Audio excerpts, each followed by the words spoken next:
Goeiedag, good day, fellow South Africans and citizens of the world.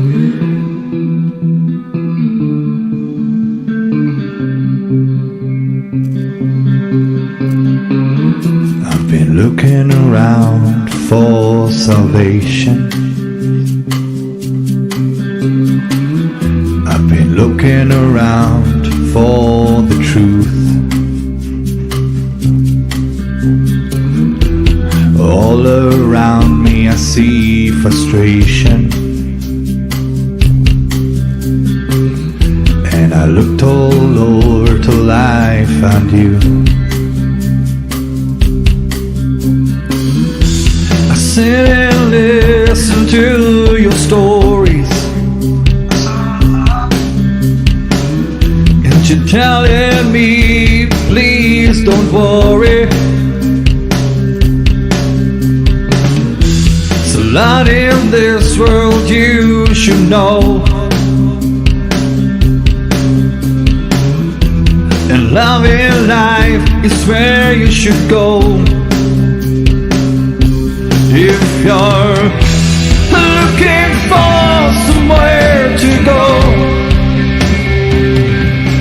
if you're looking for someone to know, if you're looking for someone to guide you, then love in life will guide you. Goeienaand, good evening, fellow South Africans and citizens of the world, and welcome to tonight's live stream. And you can probably see the t-shirt I've got on. It's SNP, and look at the back. Here you go. Spectrum National Party. That's who we're talking tonight to, the leadership, and amongst the leadership is a good friend of this platform, of course, and that's Winston Coetzee. And of course, Winston is the guy who produced the theme song that I start all my live streams with. So very, very well known and respected in the Loving Life family. All right, without any further ado, let's cross to our guest tonight. Here we go. Good evening, guys. Hi, good evening, Scott. Good evening, all the viewers out there. Good to see you all. Good to see you, Winston. Good to see you, Potty. Good to see you, Richard. Good. Now, you guys have obviously been chatty a bit, so I'm not going to ask you to sort of introduce yourselves to each other. But what I am going to ask Christopher is, tell us a little bit about what's been going on since we last spoke. Yeah, first of all, Scott, thank you so much. It's good to be live on your show again after the last elections, you know. But a lot of things are happening within Spectrum National Party. Like those who don't know Spectrum National Party, we are the only political party who has got the equal race governance policy, which means that black, brown, Indian and white should govern this country together. And unfortunately, one of our black deputy leaders, an Indian, is not available at this moment due to the load shedding issues. But a lot is happening, Scott. A lot is happening. We are still kicking, and we are getting ourselves ready for the 2024 elections. We see some new faces here. New deputy presidents, and later in your show we're gonna share more information. Where's the other deputy presidents, and what's happening? Why do we have a reshuffling of new leaders out there? So yeah, Scott, it's good to be on your show again. Well, it's great to have you on, Christopher. I love your policy, you know what your party stands for, and when you look at the shit that's going on in South Africa today, and I know on Winston's doorstep is what they now call dirt bin. It used to be called Durban, but you know, that's how crazy things are becoming in South Africa. Winston, what are your thoughts about dirt bin? Well, Scott, it's not just you know, the pollution of our waters and of course our streets are in utter chaos. If you go through Durban Main, it is just a mess wherever you look. But it's also the contract killings and the killings, the taxi violence. You know, it's not just it's a physical mess, but it's also a mess coming from the side of policing and law and order. It's utter chaos here. Yeah. Utter chaos.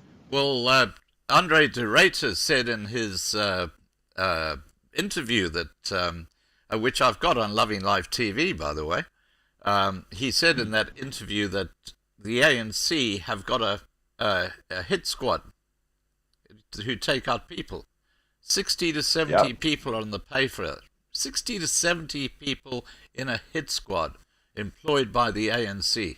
Can you believe it? I mean, this is a serious mafia country that we live in. Now, I just want to say hello to the other guests as well. Potty, thank you for joining us tonight. Tell us a bit about yourself. Well, Scott, I'm a South Africa guy growing up here. I got like 7 years behind me. Well, South Africa in my younger days was a different country than today. I think we was a country that was very successful. We was a country that you can see all over the world. We have do good, like for instance, the Eskom is suffering now. Eskom was one of the best electrical suppliers in the world. And it's bad for me to have seen South Africa so backwards.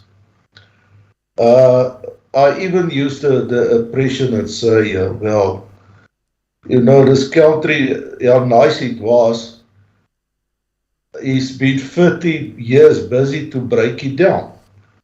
And every person in his life, when he coming out of school, starting working, think of building him up a career, will be able to go on pension and have an old time when you are in the age. With me, the case is, it didn't happen. The time when I should have been able to gather for my older age time, there was BEE. And white people go unemployed. So that's one big reason why I'm involved with this party, because we see equality to all and employment to all. And the corruption in the ANC is bring this country in a very, very bad stage. Well, we will talk later tonight again about things like this. Thank you, Scott. Yeah, no, fantastic. Potty, lovely to meet you. And Richard, we haven't had a chance to get a comment from you yet. Good to meet you. Tell me a bit about your background, Richard. Yes, good evening, Scott. Good evening to all our viewers. Yeah, Scott, I'm born and bred here in South Africa. Grew up actually here. And what I experienced is that we are all a happy country when in 1994, when they were released, Mandela, then we were all happy. And that, of course, we want to save South Africa, and we was happy to do a vote. But now, for me now, if you see what happened in South Africa right now, and that is one of the most important reasons I joined Spectrum National Party. What we want to do now, we vote for the free South Africa. Now we want to vote to save South Africa. And I think Spectrum National, I knew Spectrum National Party is the best party to take South Africa forward. So to all our friends in South Africa, if you want to see the best in South Africa, vote Spectrum National Party, because we want to save South Africa. Right. Well, I very proudly showed off my Spectrum T-shirt when I opened up this live stream. And I want to cross back to Christopher now. Christopher, do you want to just introduce formally your SNP presidents who are here tonight, and just so and tell us a bit about each person, anything you'd like to say? Over to you. Okay, awesome. Yeah. Okay. Richard Williams, he has been our provincial chairperson for the Western Cape, and because of his commitment, his faithfulness, he's also been qualified HR manager. He's been an ambulance, medical ambulance official, I don't know what you call it. He's been really showing to his 100% commitment to the party for the past 3 years. And when I've dismissed our brown, white, Indian, and black deputy presidents last year in December because of no commitment. You remember, we started this party to provide, to show South Africans that we are here to make sure that they service delivery. And then we are growing this party. And our former deputy presidents, they have been active, doing the little bit they could, but not really was doing the things supposed to do. And I dismissed all 4 of them last year. And you see like a new team, those who really joined us last year and the years before that, you don't see these new faces here because then I decided that I'm going to appoint my new deputy presidents because we're the only political party who's got 4 deputy presidents, a black, brown, Indian, and white. Yeah. We don't see it in any political party in South Africa because we want to be diverse. And I've appointed leader Richard Williams because he's communicating with me a lot. He's talked with me about 3-4 times a day, showing me that he's committed and faithful. And I thought maybe he's the best candidate to replace our former brown deputy president. And Johan Potgieter is also with the party for 3 years now. He has been responsible and also our provincial head for Mpumalanga. So Richard Williams is Western Cape. Johan Potgieter, our white deputy president, he is in Mpumalanga. He's also the chairperson in the 2021 elections. Faithful guy, he's hands-on. He's got a lot of time at hands. And he's really proven to me that he deserves to be our party's deputy president. You ask him something to do, he do it. He's just a guy, he's just a workhorse. He's a guy who goes late to bed. When you ask him to do something, I get it. When I get the deadline, he meet the deadline. And that is why I'm so really impressed with him. And I say, well, you deserve to be our party's deputy white president. Winston Coetzee also been with Spectrum now for 3 years now since the beginning of our party. Came on board, loved the party's vision. And he said, this is the party who he wants to join, who can bring the real change in this country. Winston is our party's national chief whip. He's got a huge task, especially when he go to Parliament next year. He's got a lot of whooping duties when he go to National Parliament next year. So he's good in whooping. Those who are watching his videos, you will understand why we have appointed him to be our chief whip. He can sort everybody out. Unfortunately, Ria Moketsi is from a Free State. He's also been promoted from provincial chairperson. He's a youngster. He's a young man. And I've also promoted him to be our black deputy president as well. He's young. And we want to show South Africans that we do care for our youth because our youth is our future leaders. We are a little bit of mix here. Our age groups are a bit mixed, youth, middle age, and the party is probably now over the age already, but he's so bright, he's so smart, he's so intelligent. And Scott, I'm so proud of this team. You know what, I've discovered that I can really respect and can build a bright future for South Africa with this team who take this country so seriously. And I'm really proud to have them on my side. I love them. You know, I don't favor anybody. People say to me, I favor the white people. I said, I don't favor white people. I favor everybody. I love everybody the same. There's no specific person that I like more than the other one because they are all my party leaders and I love them to pieces. And I know we can build a brighter future with this team here. Fantastic. And look, I just want to say, Potty, that I'm normally the old fart in the room. But I just turned 68, so I'm not sure how old you are, but you keep that role. You keep that role. I keep that title. Oh, that's good. That's cool. That's cool. And look, Christopher, when it comes to Winston Coetzee, I mean, I love Winston's rants. Okay, ranting Winston. And whenever I see them, I mean, they just go viral. He had one where he was in I think he was in a truck, and he was talking. And he really let it rip. I mean, that was a beauty. Winston, tell me about your rants. Are they just something that happens spontaneously, or do you plan them? Or are you just sort of driving, you say, shit, I'm going to have a rant, and you put it up? How does it all happen? Uncle Scott, so how it began was actually the beginning of the lockdown when I saw the injustices happening to people. Yeah. People going hungry, people suffering because of, their freedoms were taken away. They committed no crime, but their freedoms were taken away, which to me is a absolute no-no, and I didn't see anyone speaking up. No one was speaking up. Everyone was keeping quiet. And I just knew that I had to start doing something, getting the message out there that you have rights. You can act upon your rights. You don't have to submit to criminality. You don't have to. Yeah. Because if you submit to criminality, it means you are a criminal yourself. They make you a criminal by submitting to them, by following and following their orders. So it just started with one and then just escalated. But the problem is, I read up on stuff. People send me messages and they send me stuff, and I go read up on it and I do my research about it. How did it happen? What happened?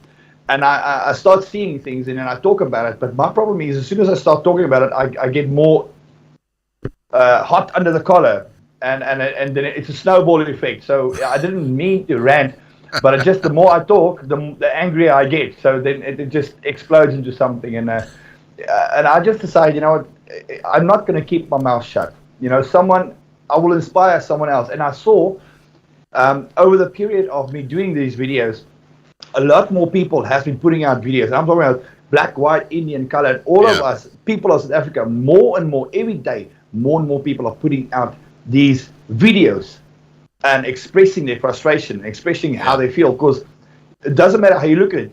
We are not alone. I'm not the only one feeling the way I feel. And hopefully my messages gets across and inspires other people also to start speaking out. If you speak out in music or you speak out in poetry, or it doesn't matter how you express your emotions, my way of expressing is by doing my videos and getting, excited. Let me say it that way, excited. But I need other people also to start experiencing and also expressing themselves in that way. And that's how it started. Well, and it won't stop. I think you're the perfect man for being chief whip in the party. Oh yes. And, this must be a warning for the other parties. The minute I step foot into Parliament, you must know, big trouble. The shit's going to hit the fan. I get it. Now, Christopher, tell me about your territory coverage of the Spectrum National Party. Scott, for the new political party, it's actually just the rate that we are growing. We were last year, the 2021 elections of the year before last year, we were the only new political party who contested in 6 provinces, which means not all the municipalities, but we were the only new political party who could contest in 6 provinces, which means we were categorized in the same privileges as the bigger parties, the ANC and the DA2, to get also the same radio exposure, also on TV as well. So there's no other new political party who could contest in 6 provinces. But now, in the 3 years, we're supposed to contest in 9 provinces. It's a brand new political party to contest in 9 provinces. Last 2021 is a very good sign that we are the fastest growing political party in territory. Maybe not in members, but in territory, which is showing you that Spectrum National Party has the ability to grow in territory. Now we are just working on members. That is now our main focus right now. At this moment, there's 215 municipalities in South Africa. There's 4,600 branches or wards in South Africa. We're trying to really cover all the municipalities for the 2024 national and provincial elections. We're currently standing just over 40 municipalities covered now in all the 9 provinces. And we have a deadline by the end of June this year. We really would like to cover all the 250 municipalities. Then our task will be much, much easier. Like all know that the ANC is standing on about 11 million votes. I think we're hoping, and it's definitely going to happen, that the ANC is going to drop under 50% of the votes 2024. And they are really nervous. They don't know what's going to happen. And Spectrum really want to get at least 3,000 votes in all the 4,600 wards or branches, which will give us at least 13 million. It all depends now how hard our leaders are going to work. We are tired, we are sick and tired, but we are so thankful for all the leaders throughout South Africa who's really come to the party and say, yes, we want to be part of this new political party. It says that black, brown, Indian and white should govern this country together. How beautiful is it going to be, Scott, to see that I am the president of the party for South Africa. My deputies is black, brown, Indian and white. We make together decisions. And there's no EBE, and there's no more affirmative action, and there is no political party, Scott, who has this policy in place like Spectrum National Party. Right. Now, May next year, I believe, is when the next national election is going to happen. Are you going to be forming coalitions with other political parties like ACDP? Yeah, Scott, the elections, remember the last elections, the national provincial elections was in 2019, which means that every 5 years there's elections. Every 5 years there's a national provincial election that take place on the same day. And then those also don't understand how the system works. It's also called it municipality elections. So the municipality elections was now in 2021. Okay, so which means that the next elections was the 2019 elections was in May 2019. But the law makes provision that the next elections must take place 5 years after the last election within a 90-day period. So if the 2019 national election was May 2019, which means the next election must be within a 90-day period, which can be June, July, or August, which makes it the 90-day period. So between May and August. So the ANC government or the IEC, or say IEC is ANC, they will make their decision and decide which day would be a suitable day for the 2024 elections. And we are going to contest. We are going to contest in many municipalities, in all the provinces, in all the branches or wards. That is where we're going to find ourselves. And we're going to push very, very hard. And all the beautiful viewers out there, we need your support. We've got people supporting us from Greece. We've got people supporting us from Australia. There you just saw Scott's t-shirt now, his goal shirt. We couriered the goal shirt. I'm your number one Australian supporter. So we got a party, got supporters from Australia, in Greece. I just talked with somebody from Greece. A couple of other countries as well. Our national chairperson is currently now in Dubai. We got people all over the world say Spectrum National Party is the party. They are the solution to take this country to a first world country. I say to a first world country, this is what we want. And which political party can talk about the first world country? Spectrum National Party has the leadership to take this country to a first world country. Goodbye to crime, goodbye to BE, goodbye to affirmative action, goodbye to this hockeys that people are living in, goodbye to renting, goodbye to this poor service delivery, goodbye to crime and corruption. We got really modern ideas of viewers that we can take this country. I think myself is very creative. This is really my gift. I'm a businessman, I'm a pastor, I'm a politician. People say, what has got politician and pastor got in common? I say, well, every organization is already a political party. They just got different views. And I love, Scott, I'm a brand new politician.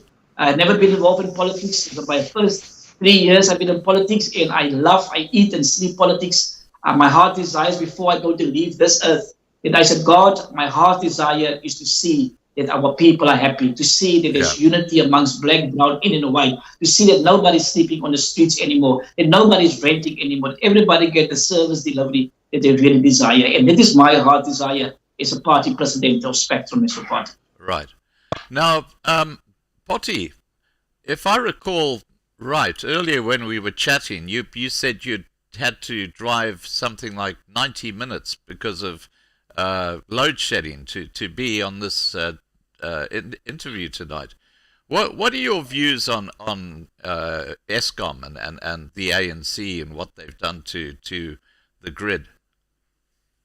And look, Potty, I know your home language is Afrikaans, so if you want to speak in Afrikaans, that's fine. Just go ahead. No, it's fine, because Scott is fine. You know, I always say, if you got a problem, you must find the source of the problem. Why is it a problem today? So Eskom is a big problem, but I will say, why is it a big problem? If you go and look in a previous government, that all the people was hating the government, the apartheid government, they calling it, they got Eskom built in their time when they ruled this country for about 20 years, 25 years. The National Party have ruling this country. They have taken over from the Englishmen. And mainly in those years, Eskom was built. Quite a lot of plants or power stations in South Africa. Even a nuclear power station. have been built that time. Then you go and look at present time now, it's about 30 years the ANC is in the ruling seat. They finished one power station that was already planned and the money was already given out to build the station in the time of the National Party. And the ANC finished the building of this power station that is not even functional 100%, 3 times the price. Instead of building the power station in a 5-year time, it takes them 30 years to build it. And in that time, they steal so much money that it's uncountable actually. Now you go and you look at the power stations that's still running. The maintenance plan that the National Party, the old government people have on the plants was so good that those power stations have run 30 years with all the attempt of the ANC to close it down. Because they got no attempt to maintain these power stations. They have stolen the maintenance money. So there's no money to maintain the power station. In the old days, every unit in the power station was stopped. And the maintenance people have X-rayed the boiler pipes. Every electric motor, every pump was taken apart and serviced over, new bearings. Yeah. That was done those times. But in this time, it's not done. For 30 years, it's been broken down. So people say, if your party wins, what are you going to do about Eskom? Well, that's a very big question. There's only one answer. You build a place. It takes you longer to build something than to break it down. ANC have break Eskom down for 30 years. What will the public expect from us, from SNP now? Will we be able to get SNP of the power stations back on grid in 1 year's time? Well, certainly SNP will try to do that. Do our best to do that. And it can be possible. But there must be a very, very big change. And it's not a political party that has to change. It is the country that has to change. Then we will be able to win this problem of electricity. Thank you, Scott. Right. Now, look, I totally agree with what you're saying. And Christopher, I'd like to ask you the question. What is SNP's solution for the Eskom dilemma? I mean, one of the ones that stands out to me is this black economic empowerment, which has led to a huge brain drain of very, very highly qualified white engineers and bringing in other people who have the right skin color who don't have the qualifications, and that's been a huge problem with what's happened with Eskom. So Right. what is the answer as far as the SNP is concerned? Right. Scott, we first need to look at what is the current problem now. According to reports, Eskom don't have enough money for diesel to run the plants. They got a budget of a couple of billion for the year, and that budget is finished. So which means now they need to cut and allow load shedding to meet the need of the existing budget now. So instead of sending X amount of kilowatts of electricity out, they can only send out less amount of it. The only way to keep X amount of electricity on the grid is to cut power. And that's what we're facing now. And now we're asking the question, but what are we going to do as a political party?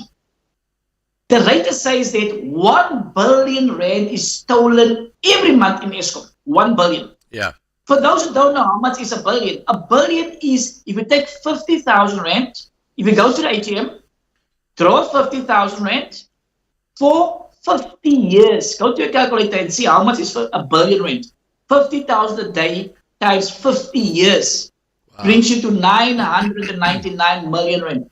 Billion rand. So we need to get the experts in. Politicians are not experts in all the fields. I know what I know. I'm the expert in safety and security and the risk. It is my specialty, and I'm a pastor. The spiritual side. I don't know nothing about electrical work. I know nothing about plumbing work. I've got a slight idea. But the mistake that our government is making, they want to employ and recruit electricians. They want to employ, they recruited the writer. The writer comes from a company, he's got business background, he's got no electrical background, but he's been appointed to be the CEO of Eskom. He worked for NAMPEC. If he worked for Eskom or if he had his own electrical company, they understand. And I think this is the mistake that the ANC is making in recruiting people or senior leaders in positions who has no experience what is going on in the field. And Spectrum say, let us go and fetch the experts, the experienced former, whether you call it apartheid regime leaders of engineers, then they come back. They need to help us. And they need to give us an idea what is the best. And we need to make sure that there is a budget for it. We don't believe in contractors because what happened with contractors is too much corruption. Yeah. And these contractors, they ask people in the community to go and vandalize buildings. And when the building is vandalized, this contractor needs to go and fix it. So how more vandalism there is, how more work is there for them, how more the contractors come to earn. Yeah. And we believe as a party, we want to get away with this contracting and it is not working the standard system because why somebody is benefit from it. So we say once again, we will get the experts out there, come and tell us what is the best solution.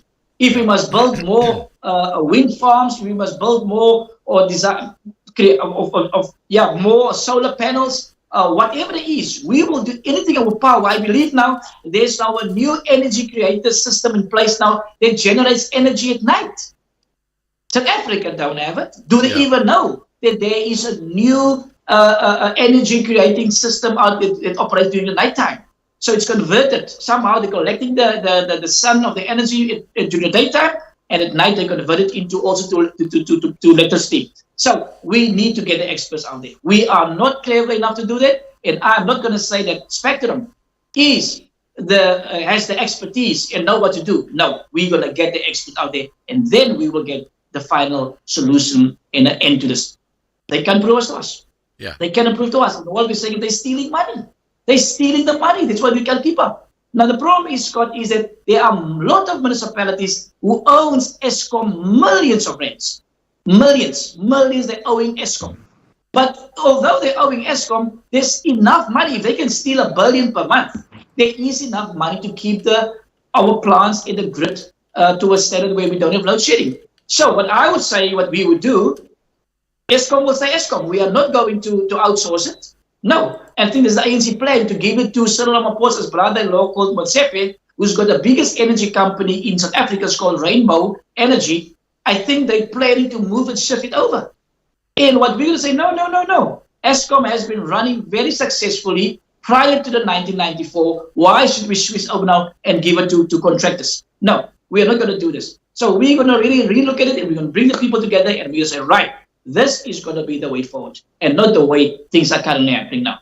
Right. Well, I think Eskom is going to be the needle that breaks the camel's back. I think it's going to destroy ANC if the grid collapses. And I just want to say the level of stupidity amongst the ANC ministry is a legend. I mean, I think their collective IQ is lower than that of my pot plant in my kitchen. I mean, seriously, that's how they operate. They haven't got a clue. Now, Richard, you mentioned when we first spoke to you that you joined SNP because you had this passion to do things to fix South Africa? And you have a human resources background, so you deal with people. Do you want to tell us what you see yourself doing within SNP? Let's say SNP is part of a coalition that takes over the government of South Africa. What sort of role would you like to see yourself in?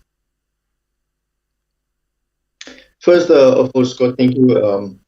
If we are in coalition, any political party we want people, we need to first of all a decent mandate. But which means is that all the parties have their own mandates. We come together and establish a coalition mandate, so that if we can govern the country together and steer it in the right direction. For me, I would really love if when we come in power, SNP. I love the emergency services. I have a background of emergency services, and SNP will definitely fix everything in South Africa. We have the abilities, we have the skills to do it, and we will strive to make the best and give the best to our South African people. So, with SNP, when we came in power, even if it is in a coalition, we will make sure, as the President mentioned, no more BEEs, no more tenders. We need to create jobs for everyone in South Africa. So, this is where the corruption started, with the BEE in all the tender systems. We will make sure that there's no waiting list for people, because we will create a system so that we can give people some houses. The government will give the land. We will establish some things just to get our people on a safe place. SNP is a party for our people, with our people, and we need our people to move the party the highest so that we can be there for our people. And as I said, I do have the human resources skills. I do have the background of human resource, and the humanity of our people is the main focus point for me. And I will definitely make sure that SNP will definitely give the best. I have a passion to save South Africa. We have a passion to save South Africa, but we can only do it if our nation, all our South Africans, give SNP the chance to change South Africa from the worst to the best. And we will definitely make a success. Not in 1 year, not in 2 years maybe, but definitely we will do our utmost best to be there and then for our people and make the best and give the best for our people. Right. Now, I just want to say hi to everybody in the side chat. Please, guys, remember to register on our platform, which is lovinglifetv.com. We have a daily email we send out. Loving Life TV platform is the most comprehensive news platform with a South African focus, although we do discuss global affairs, the World Economic Forum, the One World Government, all that sort of stuff. We cover that as well. And I just want to say hi to Baba Shlambani, who says, Viva SNP! So, Viva SNP! There we go. Now, Winston, Ranting Winston, are you there? Yeah, no, I'm still here. Okay. What for you? What are the burning issues in South Africa at the moment? Burning issues is cater deployment. That's the main issue. We've got cater deployment where the ANC has put certain people in certain positions to be in power and to stay in power. That's how you first of all start your whole session of corruption. Is you need to have people in higher positions, in those positions where you want to siphon money through, so that money can get flowing. And the second issue we have is, of course, in our country, we're sitting with a 40% of the people of this country go to bed hungry every night. So basically, half of this country go to bed hungry every night. So now the ANC sits with, all right, we need to have the people voting for us the whole time, where grants come in. So now they're basically giving people grants to keep them voting for the ANC. And that's a very dangerous situation our country sits in now. You say it's a democracy, but you sit with a government that has got almost half of this country in their pockets. They're bribing the people. Instead of giving the people jobs, they want to bribe them with here's some SASSA, here's some grant money, here's a bit of grant money. It's a dangerous situation that we're sitting in at the moment. So if we can get this government, if we can get us going in there, where we say our vision is job creation. Yes, those that can't work, by all means, there will be grants available, but we will rather want to give you jobs than give you a grant. That way you can liberate and start freeing a country and start getting to a point where you actually have a true democracy. And catered appointment, instead of putting people in positions, high positions, that's only there to further your corruption, put people in those positions that know the job they're supposed to be doing. Look at Beketele. He's a preschool teacher, but he's the Minister of Police. What does that guy know about policing in the first place? It doesn't make sense. He's only there, these people are only put there because they are willing to submit to the ANC's demands. So once we get rid of that, we as a government, we as SNP can come in and say, all right, you know, you are involved with power stations. You will be, overseeing the power stations. And the third thing we need to do is we need to open up our economy by getting rid of the BEE, expropriation without compensation, because no right company in their mind, international person, will come and open a business in South Africa where there's, number one, no power, no electricity. So you need to have generators. Number two, you have to conform to the rules and the laws of the ANC by means of the BEE. You have to have a certain percentage of this. And number three, expropriation without compensation. Now you get a company here, they buy a big property, they put a big factory up there, but they don't know if expropriation without compensation goes through, that ground that that factory is on is no longer theirs. It will belong to the ANC. Yeah. So if we get in there, get rid of all three of those things, you get foreign investments in this country, you create jobs. And that's the way forward.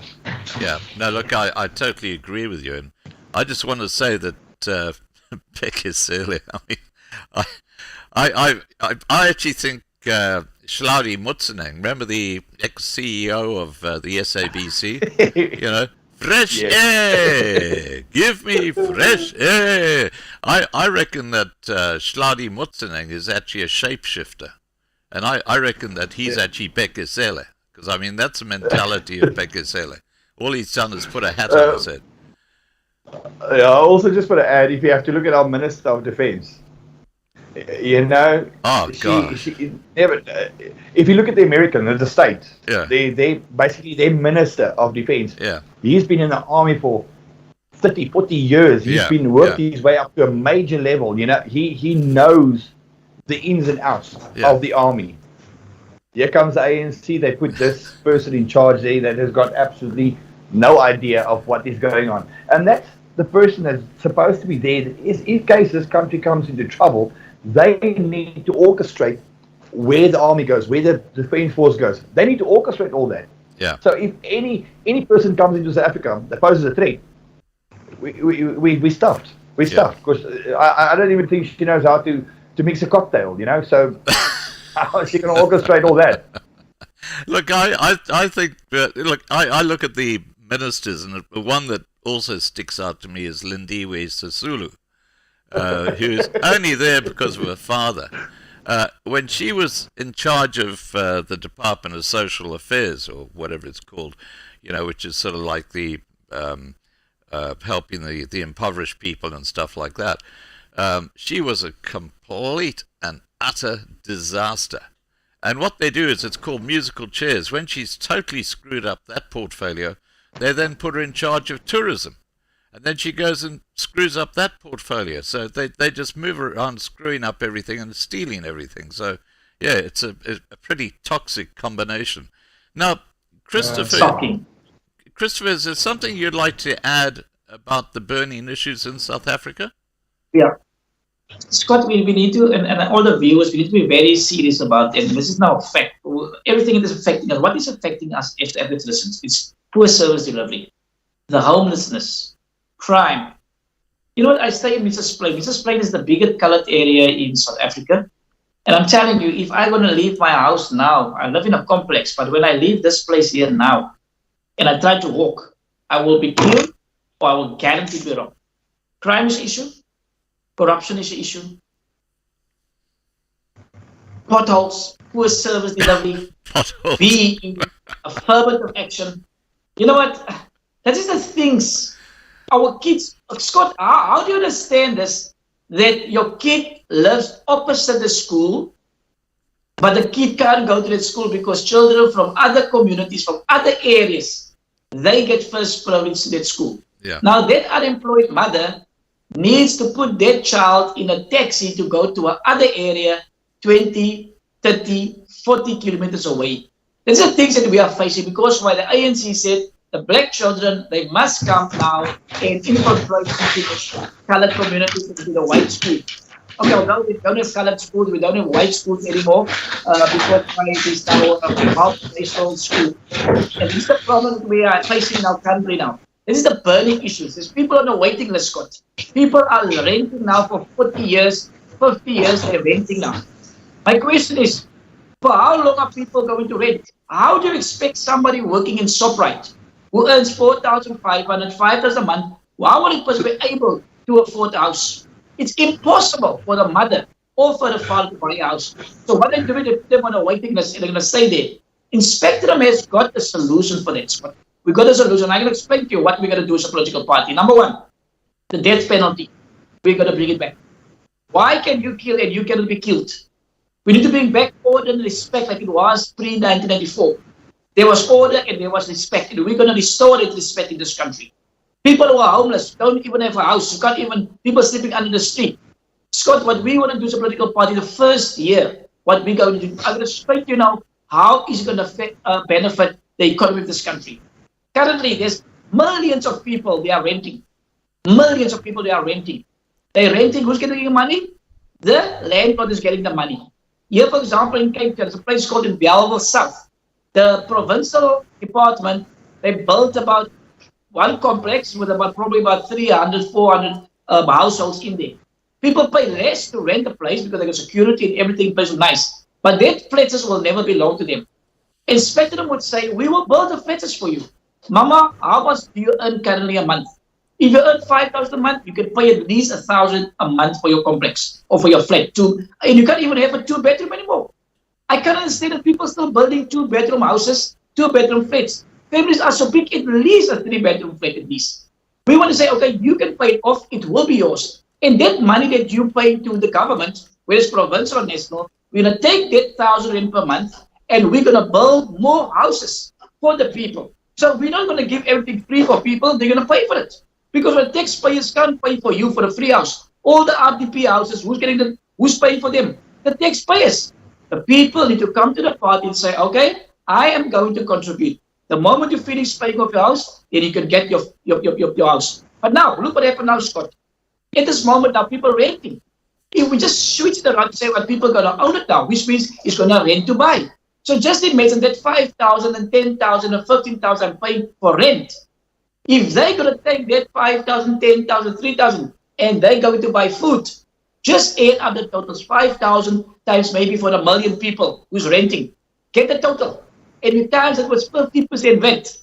How much is it going to go to the government? Government is going to make billions once again, just switching their current poverty model into a prosperity model. We really want to shake this country because people don't understand, Scott, that Africa belongs to the citizens of this country. Yeah. This country belongs to us. But the ANC is controlling us and doing as they please. And people say that DA is better than the ANC. I say that is a lie. I've been in all the provinces, not all the provinces, a few I haven't been at, and I can tell you today, I went to ANC municipalities. I went been in DA municipalities. You know what, Scott? I've seen exactly the same thing happening there. Portals, people sleeping on the bridge, under the bridges, sleeping under the trees, people living in backyards. It is unacceptable. Spectrum want to put an end to it. We want to make sure that we will give the average African citizen a piece of land, at least 1,000 square meters. Those who are married, single mothers, and single fathers who look after their children.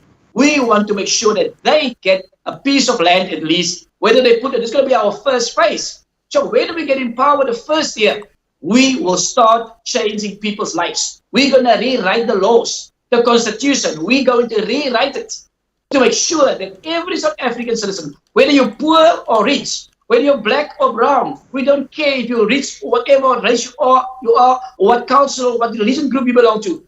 We will change your life for good. And that is why I believe in a self-sustainable solution. And Spectrum is going to come up with a brand new self-sustainable solution for South Africa. Those who don't know Mondragon, please go on YouTube Mondragon in Spain. Go and see the model that they operating, the cooperative. Everybody's employed. There's nobody unemployed. There's no poverty. Everybody's working in there. The same thing like Oranje in the Free State. Everybody who lives in the town, they are owners and they are shareholders of their own city and their own town. No poverty, no corruption, no crime. Now I'm asking you, if you can work there, why can't you work here? Why is there so low crime in Australia and in New Zealand and in certain countries of the world? Because why they manage their countries properly, and this is the problem of South Africa, too much corruption. And we want to put those behind the bars, the corrupt wardens, the corrupt judges, the corrupt policemen, the corrupt people there. And Spectrum is going to come up with brand new, modern, sustainable solutions, how we can overcome this corruption system. And everything starts once again. What are you doing there? We're going to have new technology, computers that can see where is money going to. For example, if our salary is $1 million per month, why is it paid out $1,100,000? Why? We are overspending. The system should be blocked. So, Scott, there is so much that we're going to do for our people in this country. But remember, we can do nothing. We need vote. Politics is a number game, and we need people to vote for us, to take us to this country, to a first world country. Right. Now, look, I just want to make a couple of comments from following your statement there. And the first one is that you've got to give the ANC credit where credit is due. And that is that there is one growth industry in South Africa, and that is potholes. So, you know, they it's probably one you don't want, but it is a growth industry in South Africa. There's no question about that. And when it comes to the DA, you know, having someone like John Steenhuisen running the thing, that just shows what a lack of talent they've got. That's my thought on the DA. Sorry, someone there, was that you, Winston, wanting to say something? Scott, Winston, I also want to say something. Oh yeah, go ahead. Somebody from the Eastern Cape, one of our party leaders, came to the Western Cape and said, "What a pleasure to drive on the Western Cape roads. It is a pleasure." I said to him, "Please make a U-turn and come back to me again. Come back to Cape Town. Let me take you through Cape Town rural areas roads. What you see look nice is only certain areas in Cape Town. Come, let me take you to the colored areas. Let me take you to the black communities there. Then you're going to say, oh my word, Scott, I'm driving a Mercedes-Benz, and you know what? I'm driving throughout wherever I can go throughout Cape Town. I'm telling you, if I can't even drive through a road, you talk about potholes. That is not potholes. It is dams. Big, wide dams. That is where go to Philippi, go to Kaelitsa, go to Guguletu. I'm telling you, the DA, as much as people want to talk about the good things about the DA, they are lying. Come and ask me. I'll take you through Cape Town, through a tour, and you can come and see what is happening in Cape Town. They are not better than the ANC. No, they're just as bad. Let's face it.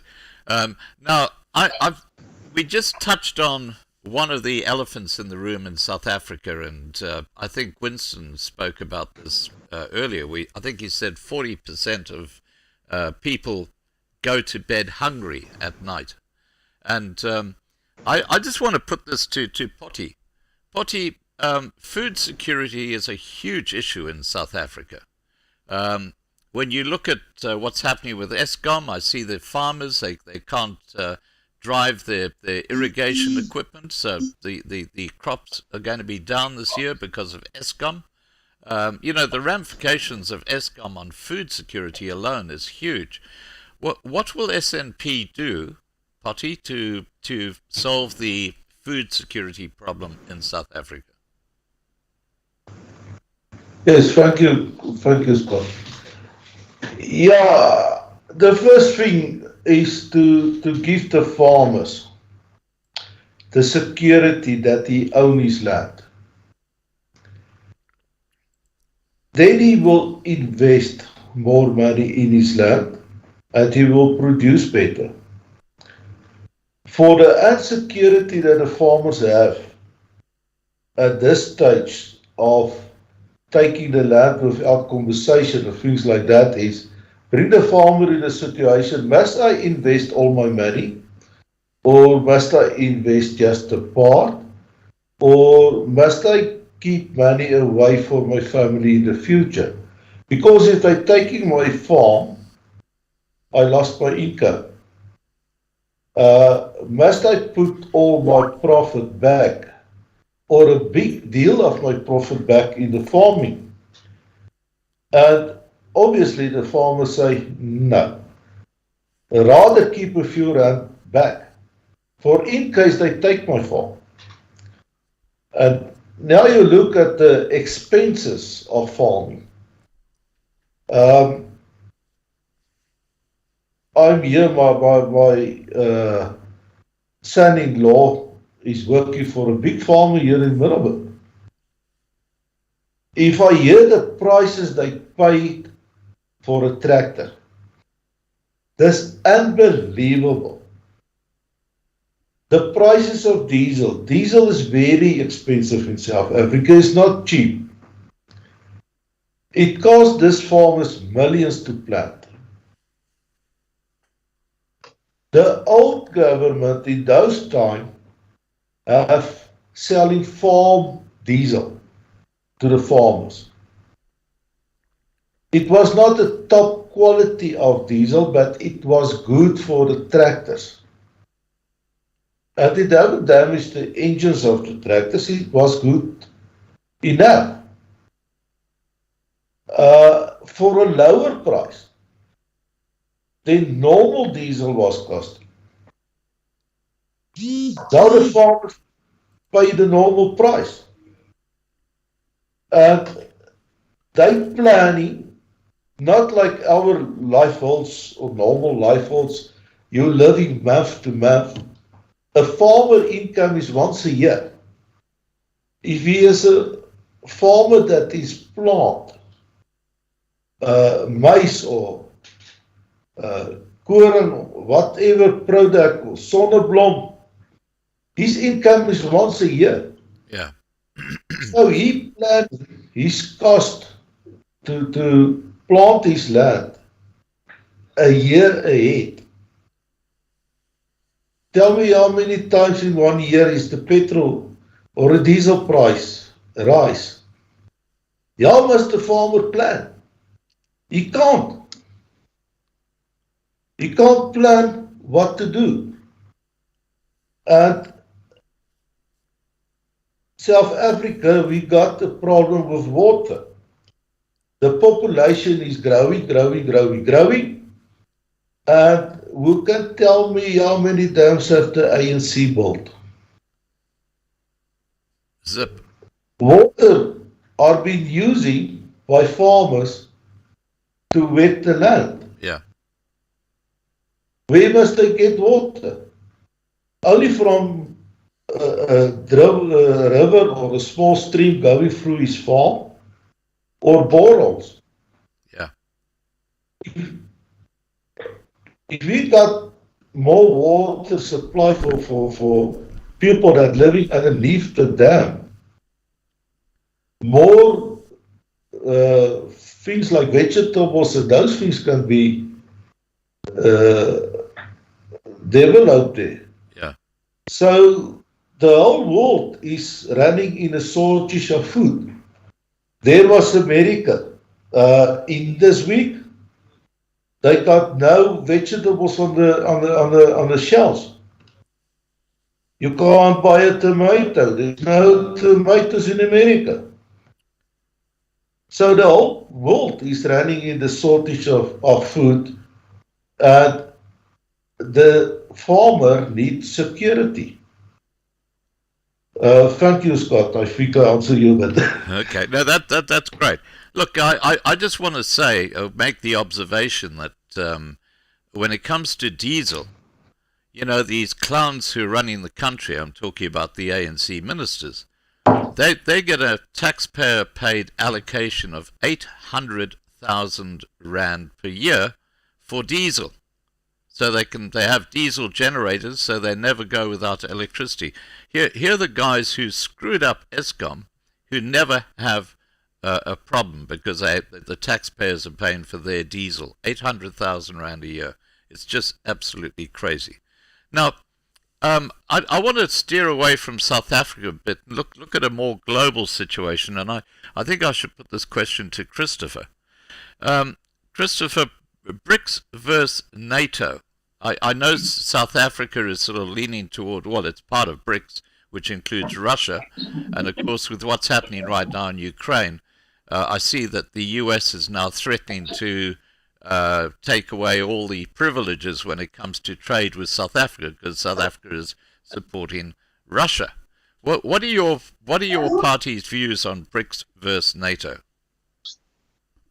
Scott, South Africans don't know that their lives can come to an end any minute, every day, every week, every month. Any month it can happen.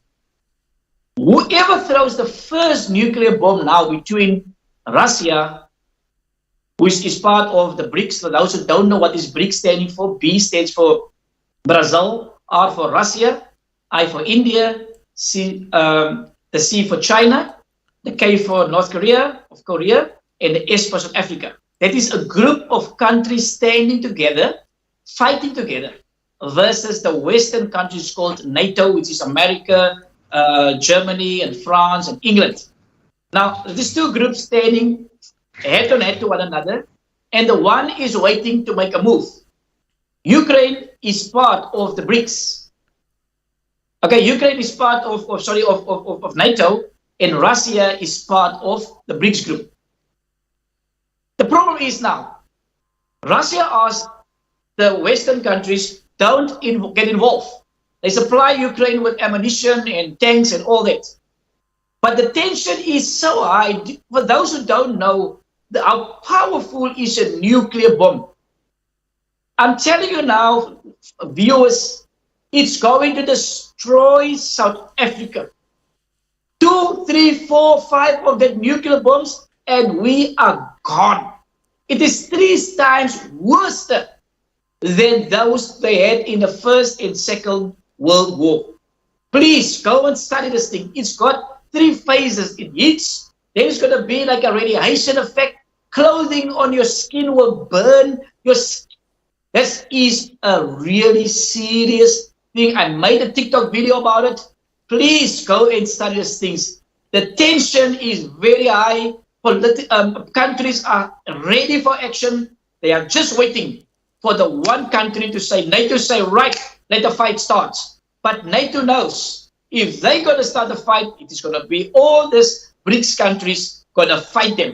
And if BRICS countries want to start a fight, the West and NATO is going to fight them. And both part organizations are powerful in defenses. So South Africans, please, I'm asking you this today now. This fight can stop, this war can stop if Putin say it stops. If Putin feels we're going to fight, we're going to fight. That's what happened. I'm asking every South African citizen, please, get your extra water, get your extra food. If you can dig for you a hole under the ground, cover it. Nobody will survive in this nuclear war. We're going to die in the millions throughout South Africa. This nuclear bomb is so fast, it's 5 times faster than speed. It will be hard to be taken off by any countries attacking missiles. Scott, I don't know. I pray. I don't want to see this. I'm in contact with the Second World War veteran. I'm in contact with him. I ask him to please make me a video, a 2-minute video. How did he experience the Second World War? I'm telling you, Scott, I don't know, people don't realize that our lives can change within the next minute. So serious it is. Please, Ukraine and Russia, they're fighting for how many months now? 8, 9 months now? Yeah. These people dying, hundreds of thousands of people, fathers and families died. Yeah. Cities are destroyed. It's just normal ammunition and tanks and missiles. There's not even nuclear. If the nuclear hit that places, it's gone. Yeah. So this is a spectrum field that we don't want to get involved, even if we get in power. We don't want to get involved with any political of any country, with the NATO or with the BRICS. And the reason why South Africa is joining the BRICS is because Russia was standing up for South Africa during the apartheid regime, and they feel that they own them, to go and support them, which I think is unnecessary. I don't think Australia is involved, New Zealand is not involved in the BRICS or in the NATO. Why did Cyril Ramaphosa put us in this mess that we're going to face this strategy, and it can it is, please go and study nuclear weapons, how dangerous this thing is. Yeah. Now look, I just want to say that tomorrow night I have a live stream with Dr. Peter Hammond, and our subject is Ukraine, the war in Ukraine. That's what we're going to be talking about, and it's going to be very interesting because Peter's actually got missionaries who work in Ukraine, so he knows exactly what's going on in the ground in Ukraine. So, yeah, that's happening tomorrow night. Now, guys, I've got quite a few questions here that have come through from the side chat, and I'm just going to put a few of them to you, and just whoever thinks they're best to answer this question, just put your hand up, okay? Now, Michael has said the DA and VF Plus had interesting responses at SONA, the State of the Nation address. Now, what he would like to know is what is the SNP or Spectrum National Party's response to the national crisis? Who would like to respond to that? Let's get ranting Winston on. Come on, Winston, do your rant. All right. So, Scott, what I can say is from the State of the Nation debate, the DA, give credit where credit is due. The DA, John Steenhuisen and his team, they addressed. Their speeches were well written. They presented themselves very well compared to the other speakers that had a chance to speak. It was like a preschool debate going on there. In the preschool yards, they all want to chitter and chatter and give each other, tell each other how bad they are, but in a childish way. So when the DA came up, I must say, then only did it actually start to look like a parliament or like a professional debate that was going on in Parliament, and with Vryheidsfront Plus as well. What I didn't like about Dr. Groenewald was, remember the EFF almost stormed the stage where Ramaphosa was on, and they got chucked out. So Dr. Groenewald came up and actually agreed with the process of the EFF being forcefully removed by armed men. By men that are armed. Now you cannot allow in a House of Representatives to have armed men coming and removing a party. It's written in the Gazette. It is right there in the parliamentary process, unless you're being forcefully threatened or whatever. But you can't do that. And where I had my thing is when Dr. Groenewald came up there and agreed with what the speaker did by calling in armed forces to remove the EFS. Yes, they rally, but that's not parliamentary process. So in a sense, Dr. Peter Groenewald was agreeing with the ANC. And I don't agree with how Dr. Groenewald wants to run the country. I've read up on their vision and their mission and what they want to do with the country. And what they're trying to do is, what it looks to me, I need to put this in terms where people can understand. where Peter Groenewald is going, he knows his party is a dying party. He knows that the Freedom for Plus is shrinking dramatically. Now, I think he is trying to soften up to the other parties like the ANC, the EFF, and maybe some of those other parties to maybe see if we can get some coalitions going. When it comes to the DA, John Steenhuisen as well, yes, they do coalitions, but I think John Steenhuisen has got this vision in his mind that the DA on their own is going to win the election. The DA on their own is going to beat the ANC, and that's God not the right forbid. way to go about it. That's not. It won't happen. Yeah. It doesn't matter how much he dreams. It's not going to happen. He needs to go out now and start making the correct coalitions. He needs to go and look at ACDP or maybe one of those other parties to start forming coalitions. But from what I see, that John Steenhuisen, the DA, has got all these plans. It looks like it's a direct copy of the ANC. Stand there and you've got all these plans and you want to do this, But in municipalities that you run yourself, like look now, there was this big story that came out about the DA there in Cape Town that has put out a thing where they pump actually sewage into the sea. They want to come point fingers at John Steenhuisen. He actually came here to come and say, "Oh, the water, we're polluting the water here in KZN where the ANC is ruling. They're polluting the water and what." But meantime, back in the ranch, in his own backyard, they're doing exactly the same. Yeah.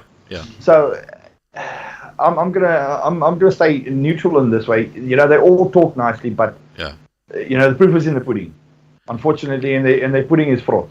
Yeah, absolutely. Now, Christopher, what are your thoughts about the State of the Nation address? Scott, I've been there last year, 2022. I've been there in Cape Town. I was also part of the interviews there on SABC2. And what is shocking is that very good on paper, but no action. There's nothing materialized. That is so shocking. Yeah. ANC is very good with their policies. You can go on all their policies, very, very good, but it never materialized. That is the problem. You know what? The millions of money that has been spent. Eskom is in dire need of money. Yeah. They still have time to spend millions of rands just to have the sauna. Why couldn't Cyril just stand where he was doing the State of the Nation address with the COVID-19? He was in a secure place. There was no fighting. He could have just talked with us there. But it is vehicles, it is jets, it is army, it is the navy, that is police van from all over South Africa. It is the MPs, it is the ministers who had to be to fly to Cape Town to book in. It's accommodation, it is food. Millions of rand was spent while our people are dying in this country, while Eskom is in trouble. I think I decided not to go there. I don't want to go to waste my time going anymore, because why? Last year's State of the Nation address, what has happened? Have you seen the changes? Have you seen what they have done? So there's big talks. And why people still vote for the ANC, I don't know. Something is mentally wrong with it, people, to see what benefit are they to us? The same like the DA. People's lives are not changed, Scott. That is our problem. And Spectrum National Party says that we want to change people's lives for good. That is what we're standing for. And we only need to do it with black, brown, Indian, and white. We cannot do it with only brown anymore. You can go to all the political parties. When there's a brown leader, president, his whole executive is brown. Here and there's a white and a black in between. When it's a black political party leader, his whole entire executive is black. When you go to white, the same thing. Freedom Front must change their structures. DA is more white ruling. EFF, black. ANC, black. Patriotic Alliance, brown. Spectrum, black, brown, Indian, and white. Right. This is how we want to change this country. We cannot keep on voting for the same political parties year after year, and there's no results. South Africa need to wake up. I'm going to make a few videos, educational videos. Why should you vote for the political party and why not? People don't know, Scott. They need advice. They need the education. Yeah. All right. Now, you're fighting a mosquito, are you? Yes, it's a. Yeah. Now, okay, now, Richard, I've got a question here that comes from Tokolosh, and he says, please ask if they will honor debts run up by the ANC. People doing these deals know that they are corrupt.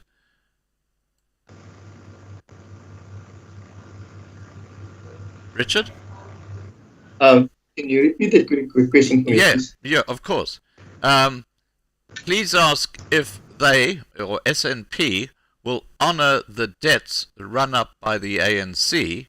People doing these deals know they were corrupt. So will SNP honor the debts which are corrupt deals and things like that? I can hardly hear. My phone is turning very soft now. All right. Look, I'll put this question to Christopher then. Christopher, you got the question? Scott, this question came through very, very, very poorly through. Okay. Just repeat it again quickly. Okay. The question is, please ask if SNP will honor debts run up by the African National Cancer. People doing these deals knew they were corrupt. In other words, will you honor corrupt deals that have been done by the ANC if SNP get in? Absolutely not, Scott. That is why we really believe in it. Even if we need to go in a coalition 2024, we are not willing to go in coalition even with corrupt political parties. And especially the ANC. Balula just said now ANC is not corrupt. We are not a corrupt political party. They've been exposed so many times that they are the most corrupt political party in South Africa. And we really, Scott, I can tell you today this. I'm going to tell you this today. When Spectrum as a party gets in power 2024, I'm sorry, but here is some people's heads are on the line here. We are going to chase them. Where they get the money from, where they get the millions and the billions from. We are going to take the tax people's money back. We are not going to tolerate it. We are not going to accept it. And I promise you today, we are really going to put our foot down on former presidents, ministers, MPs, because they are all together. They are in cahoots with one another and they decide things together. And when something goes wrong, they're not going to talk. I'm just waiting for Julius Malema to talk. I'm just waiting for Julius Malema. Why is Julius Malema untouchable? Why is the ANC scared for Julius Malema? Because he knows all the dirty washing. He slept with him on one bed when he was the youth league president. He knows too much about them. That's me. That's me. And I will talk. And ANC is scared for them. I'm talking about from Zuma regime down. He knows everything. But it's going to come out, Scott. It's coming out. I see Zuma's talking. Zuma's talking. It's going to come out. But the question is no use that Zuma is talking. And he points out the guilty people. And nothing has been done about it. Why is nothing done about it? Because why the justice system is part of the ANC. The Zondo Commission, what is the purpose of taking people to court or somebody to court and ANC taking ANC to court? What's going to be the result? They will get a light sentence. But heaven help them, when Spectrum gets in power, we are going to put our foot down on this criminals taking this country down. Right. Now, guys, I'm going to wrap up this live stream shortly. We've been going for nearly 90 minutes, believe it or not. But what I would like to do first is I've got one final question I'm going to put to you, and I think I'll give this one to Christopher again. And then I'm going to go around the room and just get you to make a closing statement. So just think about what you're going to say. I'll get you on in a second to do that. But Christopher, back to you again. Tokolosh has said, what a great name.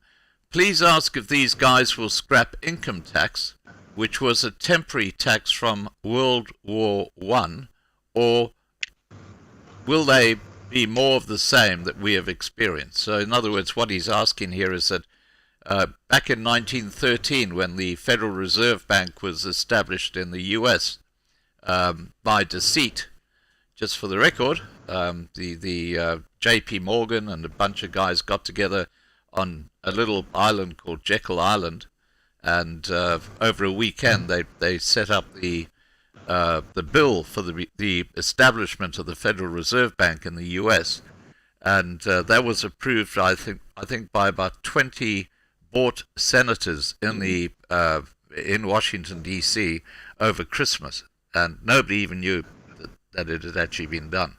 So, getting back to the question here, Christopher, income tax. Will you get rid of income tax?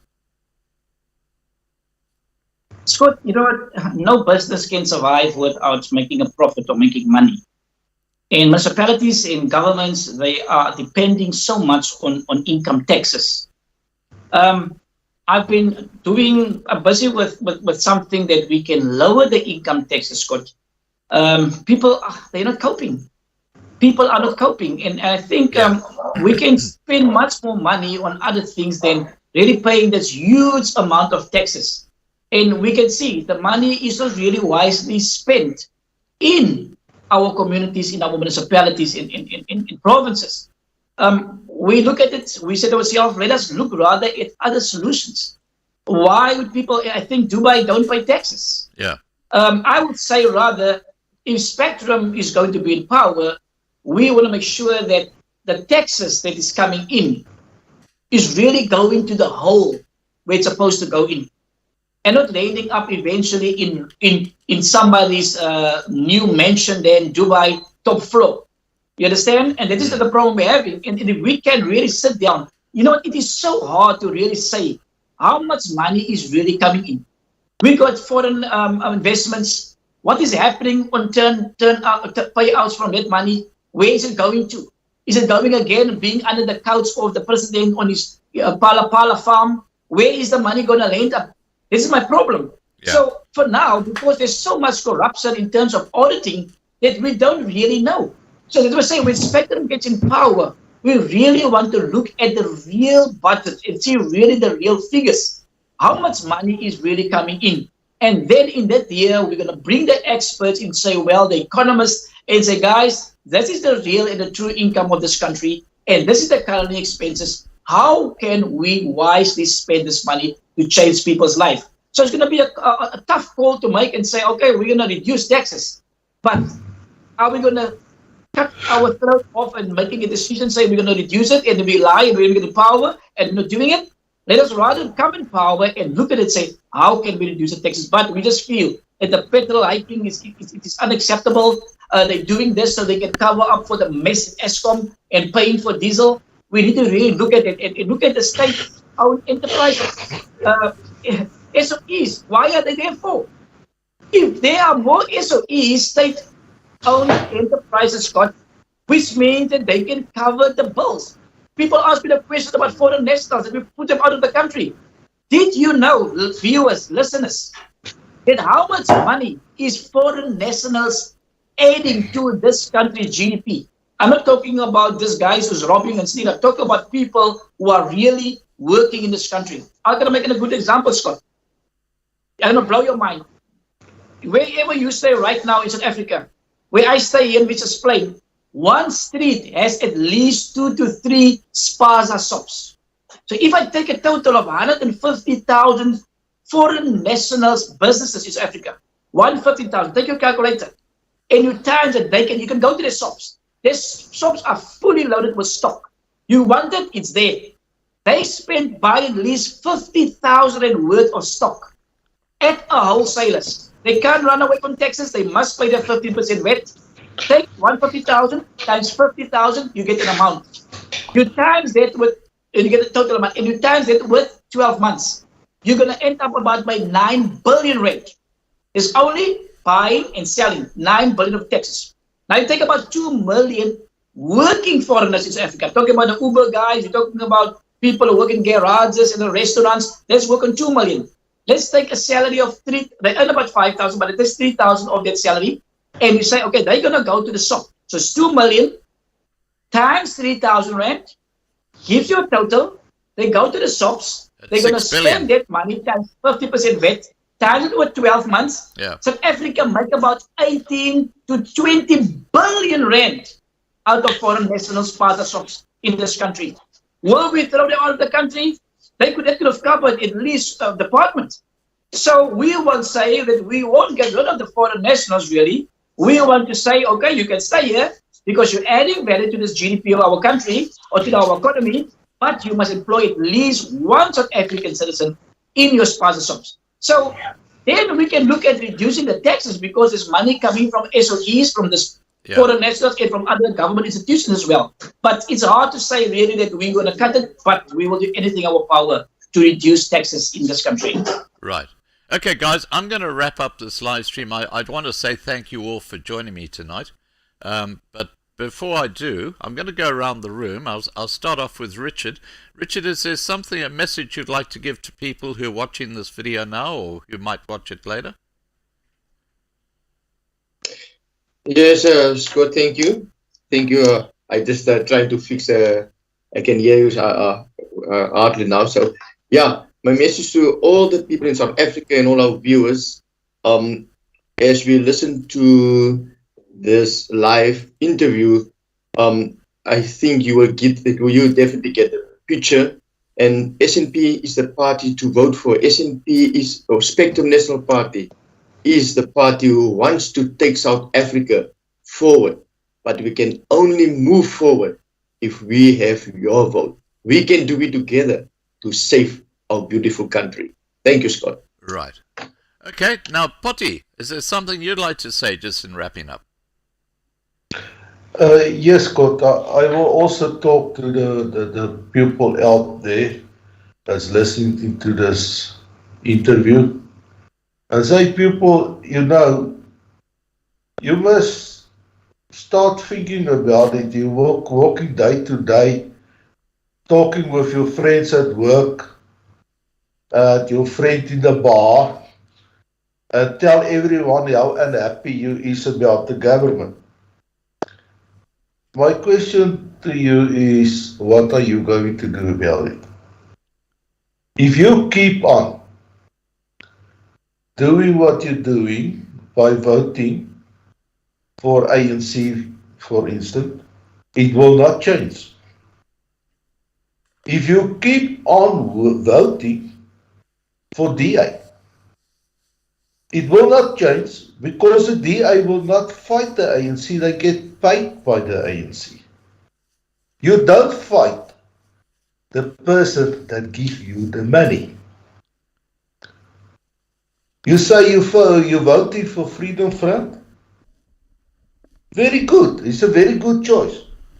But do you think Freedom Front will fight for you in the parliament? No, just here, not there.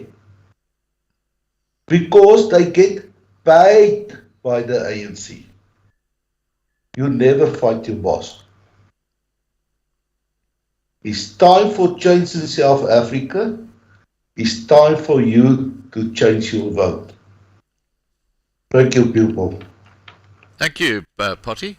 Now, Winston, I'll let Christopher wrap up the night, but Winston, is there something you'd like to say to people watching? Yeah. From my side, thank you so very much, Scott, for having us on the channel. It's always a pleasure having a chat to you and, to have people online and having these interviews and these debates so that people can get a bigger picture of what's going on.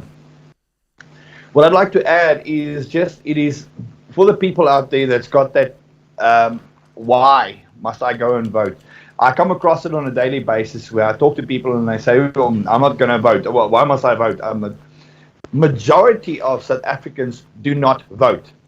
They are eligible to go and vote, but they do not. And that is where the problem lies. I just want to put it out there so people can understand. The less people go and vote, the more the ANC can cheat votes. The more the ANC can stay in control of this country. Because yes, they can manipulate votes. They do. They do cheat votes. It's open. I've seen it with the last elections that we had, the local elections, where votes are coming in and you don't even know where the votes came from. But the less people vote, these extra votes they put in has got a bigger effect on their total. So now now they've got 10% more votes, which is stolen votes, because only 5 million people voted. But if 20 million people voted, then that extra that they put in is not 10%, it's almost a 1%. of votes.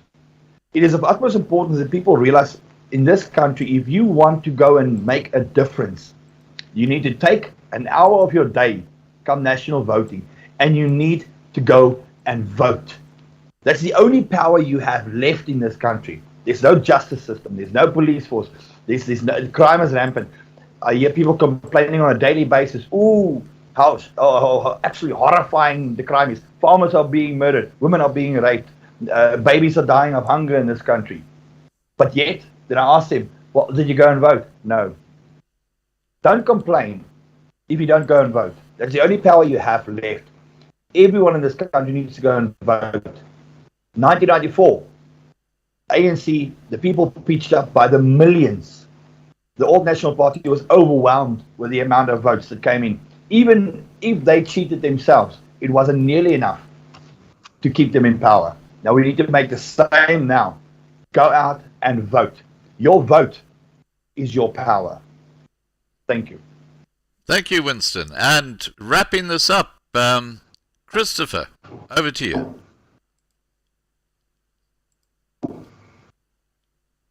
Oh, your mic is muted.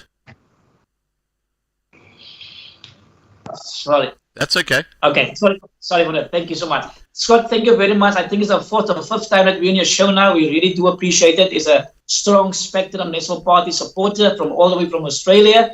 And I can just tell the viewers and the listeners out there that there is hope for South Africa.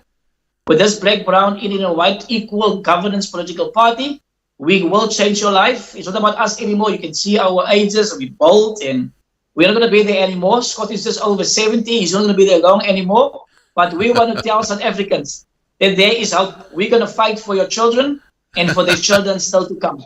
Please believe me when I say this. As a pastor, I didn't start this political party as the founder of this party to bring harm and pain to our people.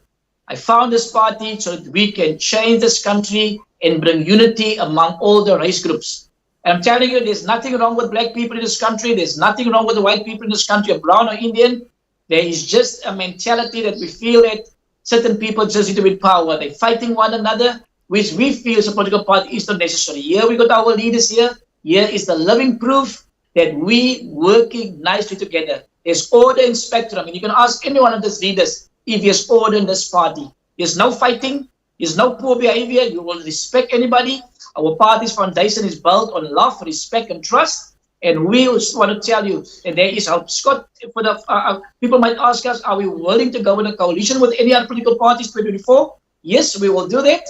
People, like I say, we have the same goal to change people's lives, the same mindset like Spectrum. We are willing to do that. But all I can say, if all the political parties together can come in a coalition and fight against the ANC, then there won't be any ANC anymore. ANC is standing on 10 million, almost 11 million, DA 4 million, EFF 2 million, and 6 million, and all the other political parties. If we can push the other 4 million, then the ANC will not be there anymore. And I want to encourage political party leaders out there, let us stand together, let us keep on fighting for the brighter future, not for me, not for you, but for all our beautiful people in this beautiful country. Very, very soon, if we keep on voting for the ANC, there won't be any SAA. There won't be any ESCOM. Post office is already gone down the drain already. Everything is falling apart. Plaza won't be there anymore. We won't see the train stations are abandoned. Nothing is happening there.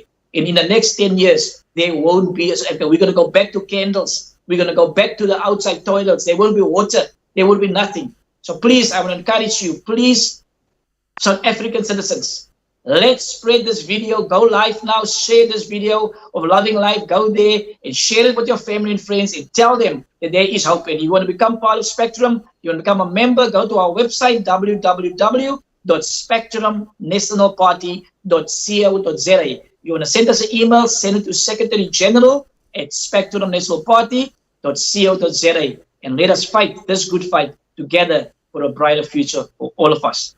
Take care and God bless you.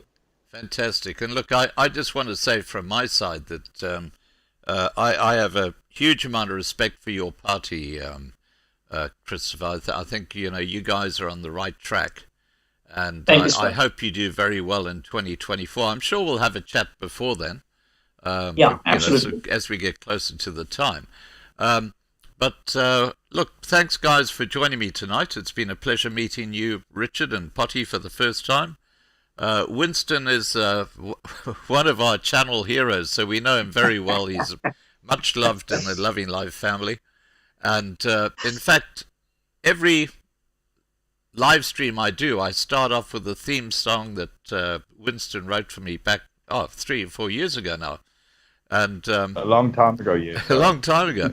And tonight we're going to go out with another one of Winston's classic songs, which is called Hier Bly Ek Boer. And I often go out with that as well. So, yeah, look, we're all like part of the same family, if I can put it that way. All right, guys, take care, and we'll catch up again. Good to see you again, Winston. Thanks, God. Good to meet you guys. Good night, everybody. Good night. God bless you. Bye-bye. Bye. Okay, guys, that was Spectrum National Party, and of course, it's always a pleasure chatting to them. And I'm going to go out, as I mentioned a moment ago, with the Hier Bly Ek Boer song, and have a great evening. And don't forget, tomorrow night, 8 p.m. Johannesburg time, I'm talking to Dr. Peter Hammond, and we're going to be talking about what's happening in the war in Ukraine. And that's going to be a very, very interesting discussion. Right, here we go. I'm crossing now to Hier Bly Ek Boer. And thanks for the mods for the great job that you guys do. Bye for now.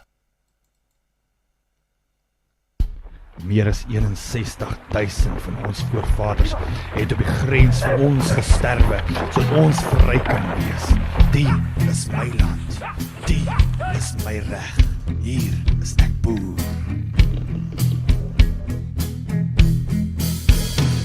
Van stof is ek gemaak, sal ek terugkeer.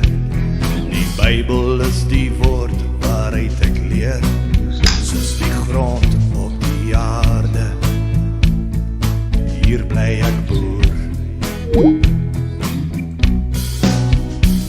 Soos diep in die nag sal die vyand kom, maar hier bly ek staan en ek draai nie om, want jy maak my nie bang nie. Hier bly ek boer. Die is my land waarvoor ek sal veg. Die is my bloed, my sweet, my reg. Die is die plek waar my voorvaders leef. Die is my land, hoor wat ek jou sê. Die is my land, wat my mense voer. Hier bly ek boer. Soos bladam in die somer wat vreugde bring. My oupa wat maniekie kon sing, soos hy stap deur die lande. Hier was hy boer. My wortels lê diep in die grond geplant. Hy sien soos my pa, los ek vir jou die land, en jy hoef nie te vrees nie. Hier sal jy boer.